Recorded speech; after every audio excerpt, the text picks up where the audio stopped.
Why is this podcast important for youth?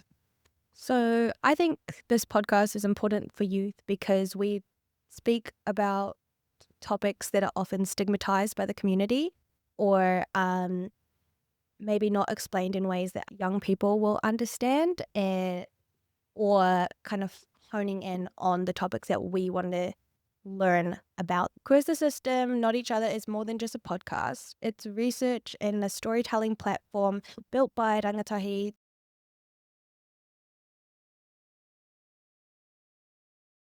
My name's Shareya. Today I'm here with Ara, and we're going to be talking about Youth Voices Action's new podcast called Coerce the System, Not Each Other. So, Ara, could you please tell me a bit about yourself and what inspired you to start this? Yeah, sure. So my name's Ara. I'm heading into my 4th year of law school at the University of Waikato, Tauranga. I'm 21. I don't know if that's relevant, but I've said it now. And probably a bit cliche, but young people are our future, and they are the innocent ones in any form of abuse that happens to them. It's important for us to, as older people, not that we're that much older, but a little bit older people in our community, sticking up for them and making sure that they have a voice, they're well represented. It's important that it obviously comes from us. We are the young people, and we will be affected for the future, and we will form the change we want for our own children and what we would have wished we may have had at their age. So, I really like the name of the podcast, Coerce the System, Not Each Other. So, what does that mean? Yeah, so when we were trying to come up with a podcast name, I obviously don't really like it when I feel like older people try to use like young people slang and stuff like that. Like you'll see it in the advertising, this is for us young people. So they'll try to put like our slang or colloquialisms in there. And I just feel like it's kind of cringe. So I just like, we need just something short, catchy. And we landed on the name Coerce the System, Not Each Other, because most forms of abuse have an element of coercive control. So that's like an imbalance of power, I suppose, and everything like that. So instead of putting all of our time and energy into coercing each other and, getting into trouble or affecting our young people, we thought it'd be cool to just, coerce the system, put our energy into coercing the system to change for us. What inspired you? What inspired me to kind of start the conversation around this or shed more light around coercing the system, not each other, is my mom worked for Orana Tamariki for many, many years, and like basically my whole childhood. She was a single mother, so I was probably around stuff more than I should have been. And so I kind of seen with my own eyes like the kind of effects of the system and stuff, and how like it was failing these young people and more reactive rather than proactive as well. I also had sort of like whāngai siblings, I guess you could say. And they were in the system, and then they had been brought into our care once she had turned 18. And again, seeing that and how the system not speaking for her, but I'm assuming kind of failed her and her siblings and stuff like that. So that's where I guess my passion and drive for wanting to make change for young people really stemmed from. I don't want to sound like cringe, but it's deep. Not Yeah. deep, but like deep, I generally got to see the generational trauma. They somewhat managed to rebuild their relationship with their biological parents and everything like that. So we all had Christmases together. I interacted with their family. Like it was really cool. Obviously it had its own challenges. You could see the impact from their grandparents that trickled down into their parents, which then led them to go into the system, and in turn possibly like their own kids had experiences with the system as well. You see the true effects of generational trauma. That's like, I don't know, in Māori families. I'm Māori myself.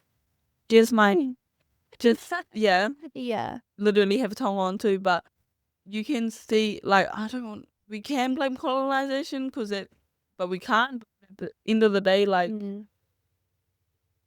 got to take accountability, but you can see how it's like a fine balance. I like in certain whānau, you can see the example the grandparents have for the children, and then you see the children following the steps of the grandparents, and then you see the kids having to live through what their parents had to live through, but their parents absolutely hated that, and their parents, yeah, it's just so sad. and they don't know what love and what parenting is. At the end of the day, the younger ones, they get left behind. They go into care as a result of their parents' actions, and like we see, the system can be very damaging for a young person, and they don't really have a voice, or they've never been told that their voice matters, or that it would have effect or weight in this world. So I feel like that's why it's really important that there are people like us to listen, understand, and give I don't know if it's like effect to their voices, or just like emphasize that, yeah, their voice matters. We speak to Rachel Tane on this podcast, and she gives us a whistle stop tour on what coercive control is, healthy relationships, green flags, red flags, what to look out for. And then we speak to Alison Moore, and she kind of highlights the new software that she's bringing out. And I think that's also important to note, because if you are a survivor of harm, this podcast is important to shed light on how and where you can get help other than those maybe over flooded systems. Outlined. So like there's other avenues out there, and hers is a survivor focused, also group model. So it shows you're not alone and all that stuff, and you guys can come to a solution as a group, as a team, and form that little community and get on the road to healing kind of thing. We also speak to Jacob Griffiths, and that the significance of that interview is the fact that harm happens to real people. I feel like it's not easy to read. Obviously, you can read it and it is like gut wrenching and all that stuff, but at the same time, you're still kind of removed from just like black and white writing. You know what I mean? But when we interview him, you can see that real raw emotion and the effects of the abuse he endured from a young child to now, and how, Miss Psychology student over here. How trauma can have effects on you, and how trauma is weird because it affects everybody differently, but 9 times out of 10, if you don't deal with trauma, it's gonna really affect you. Yeah, and he thought he had overcome it and kind of dealt with it until he had to speak about it, and it just kind of all came back. So it also shows that, trauma comes back in ways. Things can, I don't know if trigger is necessarily the right word, but it is trigger, like, yeah, it can be right? like You don't know what will trigger you until it does. Especially like talking about past experiences that have had like an emotional toll on you, or have had a negative effect on you, that can be quite like heavy. I guess like insight into how we kind of run the podcast is like, we'll do research, we'll reach out to the person we want to interview, and then we'll formulate questions, send them off to them so that they can be prepared and screen them. And then we'll film. So he had read over the questions, formulated his answers and everything, and he was completely fine. But then as soon as he started to talk about it, it just kind of hit him. So I think that's a really big like learning curve as well. Is like, I'm very fortunate to never have had to experience life-changing trauma like that. But I feel it is important for me to understand and highlight their voices as survivors, because I would never want to assume I know what they're going through or pretend that I can relate. I think that's the right way to put it. So I think it was really important to have Jacob on and show myself and you, the viewer, the real effects of trauma and how it can just come in waves and stuff like that. And it's also a learning curve, because I feel like, I've been in my bubble somewhat, and I don't know if desensitized is the word, but my emotional responses aren't necessarily the best, because I just get so awkward and I'm just like, these are real people, like. I also think with this one, like, she would rather like have her natural reaction than be fake about it. Like, she's not, I know what you're going, she's not going to do that. Fine line that I try to like walk, which I feel really awkward because I feel like there's so many fake responses that just off the bat that people know that they should say like, I'm so sorry for that. And I'm sorry that happened to you. I'm Like, sorry that happened to you. And like genuinely like I am, but I don't want it to seem like I'm just saying that because that's the right thing to say. So I just kind of freeze because I'm like all in my head about it. So that was a very good learning curve that I need to just get out of my head a little bit. We've also got Sam Troth coming on. He was a survivor of sexual harm, and he's been bringing awareness and shedding light to it by walking around New Zealand. So I think from what I recall, I could be wrong, but it only took him 54 days to walk from Bluff to Cape Reinga, and I feel like that's really good. What Sam Trott does, he's a survivor and advocate, and his movement came from the South to North Island, raises awareness, prompts early support, and ensures a trauma-informed pathway to recovery. I just feel like it is important to have that survivor/trauma-informed element. Like that's what Ellie Moore has. Hers is survivor-focused, survivor-informed, trauma-informed platform. So same as this, which I really like that. Yeah. It's like people real stories, and it's not like people assuming what it's like. Yeah, I feel like it's similar to how we're here because they don't want adults telling us what we need, and they don't need someone like me who has never experienced it telling them what they need. So I think it's kind of a similar thing. But currently, I think he's doing Cape Reinga to Parliament, and he's walking from the top of New Zealand to deliver a petition for tougher sentencing laws, which I'm excited to talk to him about because when I was studying sexual offences, just this year being, the sentencing is insane. Some cases that I've read, like, why have you groomed someone underage, had intercourse with them multiple times, oral, like penetrative, whatever, and there's hard evidence of it, mind you, because this happened. This is a historical event, so if you're still being able to be convicted of it in the present day, that is some hefty evidence. It's not easy. That's a common myth. It's not easy to be successful with a false claim. So how are you getting sentenced 2.5 years, but you're actually around about 2.5 years, but you're only spending around 1 year in there, and then you have parole for the duration of what your sentence was supposed to be, I believe, and then you're a free man or woman or person. Like, that's just crazy to me. We also have an anonymous young survivor, and I think that will be really cool and interesting because I've done the interviews with Raya and I, and this is like face to face. Same with our one with Rachel. Then we've done a few ones on Zoom. But I feel like it'll be really interesting to find out why this young person wants to stay anonymous. I think we can all assume, but I would rather hear their reasonings why and just hear their story. Again, similar to Jacob's story. It's real, it's raw, it's coming from the horse's mouth. We've got a couple podcasts to finish off the series to reflect on what we have learned throughout this, a political panel and a social panel to finish out our series, which we are super excited about. Do you have anything you want to say about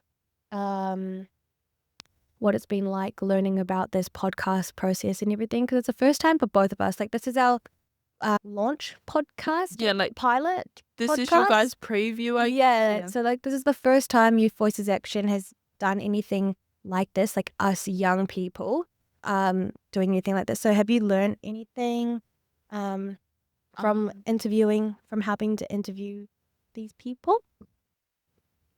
I haven't exactly solidified this, but like learning to listen to people is a big Active thing. listening, eh? Yeah, because like it doesn't matter what it is. I usually just zone out. If people are talking and it's longer than 2 sentences, you lost me. Sorry. So yeah. Yeah.